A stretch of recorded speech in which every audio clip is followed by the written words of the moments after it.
2001년 한국의 김치는 국제식품표준규격으로 채택됐고 2013년 김장 문화가 유네스코 세계 인류 무형문화유산에 등재되었으며 음식 중에서는 처음으로 김치의 날이 법정 기념일로 지정되기도 했습니다. 11월 22일 김치의 날은 한국뿐만 아니라 미국 캘리포니아, 버지니아, 뉴욕, 워싱턴 DC 등에서도 채택되며 지구촌의 기념일로 점차 확대되고 있습니다. 우리 민족의 대표 음식 김치의 맛과 영양학적 가치에 세계가 주목하고 있는 거죠. 대체 김치의 어떤 점이 특별하기 때문일까요?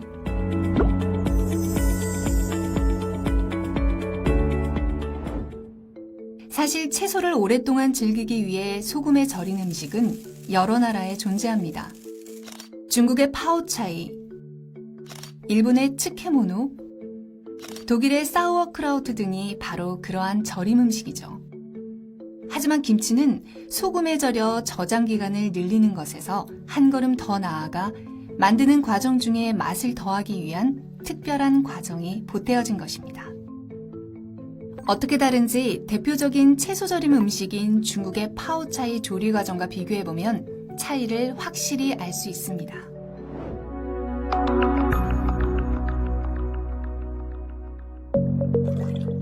파오차이의 요리법은 다양하지만 일반적으로 술과 향신료 등을 섞은 끓인 절임액을 일정한 크기로 자른 채소에 부어서 만듭니다.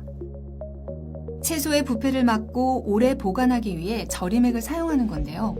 일반적인 채소 절임의 방식이죠. 그러나 김치는 배추, 무 등 원료 채소를 소금에 절인 후 절여진 채소에 고춧가루, 파, 마늘, 생강 등 갖은 양념을 넣어 자연적인 젖산 발효를 유도합니다. 김치의 절임 과정은 발효를 위한 최적의 환경을 만들어주기 위함인데요.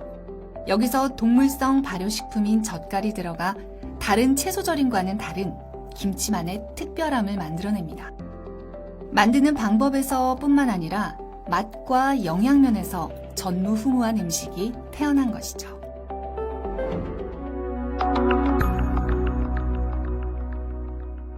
만드는 과정이 전혀 다른 만큼 그 맛도 다릅니다. 파오차이는 가열 과정을 거치기 때문에 원재료에서 유래되는 초기 유산균이 적고 방부용 향신료와 술, 식초 등이 들어가 젖산 생성이 적은 대신 초산과 유기산의 함량이 많아지면서 신맛이 강하게 납니다. 피클과 같은 음식이죠.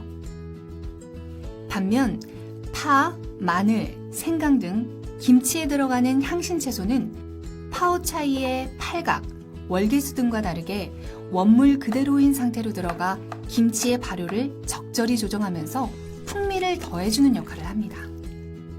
그래서 김치는 파오차이와는 다르게 숙성 시간에 따라 다양한 발효의 맛을 보여주는데요. 저장 기간에 따라 생김치와 발효김치, 묵은지 등 변해가는 김치의 맛을 경험하는 것이 김치를 진정으로 즐기는 방법입니다.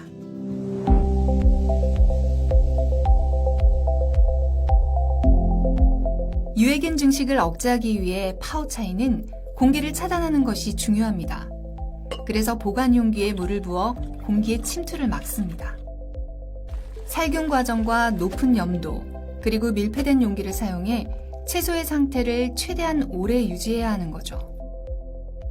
이와는 달리 김치는 파오차이에 비해 지속적으로 발효가 일어나면서 100배에서 1000배나 많은 유산균을 포함하고 있고 그 과정에서 가스가 많이 발생합니다. 그래서 가스 배출이 용이한 옹기를 보관 용기로 활용했습니다. 이렇듯 만드는 방법도 맛도 완전히 다른 김치와 파오차이. 이제 같은 음식이라고 생각하시는 분은 없으시죠? 인류는 저마다의 문화를 적극적으로 교류하며 짧은 시간 동안 눈부신 발전을 이뤄왔습니다. 유례없는 기후변화와 식량 위기 앞에서 서로의 문화를 존중할 때 세계인의 식탁은 더욱 건강하고 풍요로워질 것입니다.